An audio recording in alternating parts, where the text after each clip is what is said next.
Hello. वरुण राजा बोलता का? पाऊस पाऊस दादा बोलता? हा. आता कुठे आहेत तुम्ही? कर्जत साईड तिकडे आहेत का आज? त्याच बोललो आता तुम्हाला फोन लावायचा म्हणजे एवढ्या मोठ्या माणसाला मला बरोबर नाही वाटला, कारण तुमची पण घाई घाई असते का नाही. मी पण जास्त नाही थोडाच बोलेल, शेवटी तुमची पण घाई घाई एक एक टप्पा तुम्हाला दिवसभरात पुरा करायचा असतो का नाही, असा विषय.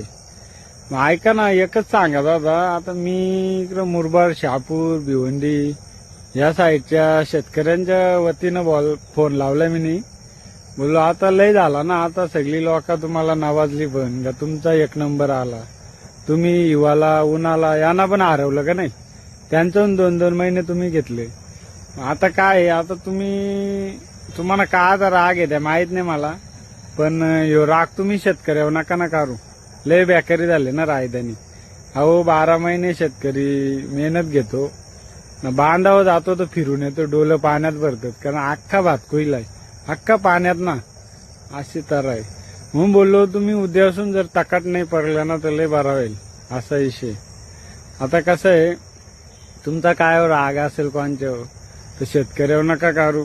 ज्यांनी वाईट कर्मातून कमवलाय, ज्याही आरामाचा याच्यातून कमवला असेल, त्यांच्यावर तुम्ही रागवा ना. त्यांचं नुकसान झालं तर त्यांना काय नाही वाटत, पण शेतकरी कष्ट करतो का नाही 12 महिने, त्याला मग नुकसान झालं बेकार वाटतंय ना, असा विषय.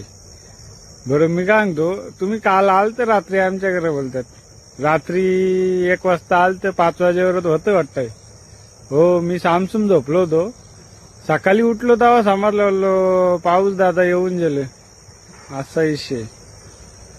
बरं तुम्ही आता ऐका ना, उद्यापासून नाही पडला ना तर बरं होईल. मी आज संध्याकाळी आहे ना तुम्हाला त्यालाच्या भाकरी बनवणार आहे ना, 4 त्यालाच्या भाकरी उरवणार आहे, डांगराच्या भाकरी बनवणार आहे ना, उरवतो.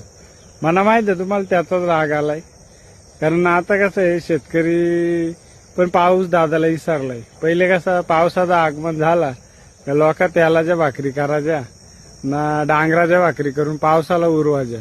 आता ती लोकांना त्या गोष्टीची लाज वाटायला लागली. परंपरा सगळ्या गोष्टी माणूस विसरलाय, शेतकरी त्या गोष्टी विसरलाय ना, त्याचाच राग आलाय मला माहिती आहे.